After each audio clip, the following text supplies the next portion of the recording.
میرے مدینے والے تاجدار کی حدیث ہے، ينتظر دعوة تلحقه من اب او اخ او ام او صدیق او کما قال علیہ السلام. وہ قبر میں پڑا ہوا وہ مردہ بشرطے کہ مومن ہو. ینتظر انتظار کرتا ہے کس کا؟ دعوتاً دعاؤں کا،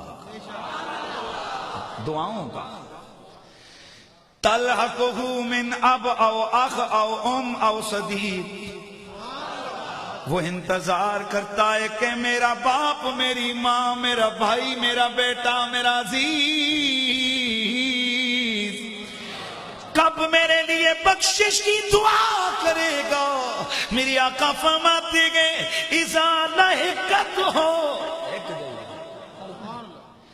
اذا لحقت ہو کانا حب الیہ من الدنیا وما فیہا. اور جب زندہ مومن مردہ مومن کے لیے بخشش کی دعا کرتا ہے، فَأَنزَلَ اللَّهُ عَلَىٰ أَهْلِ الْقُبُورِ كَأَمْثَالِ الْجِبَالِ مِن دُعَاءِ أَهْلِ الدُّنْيَا.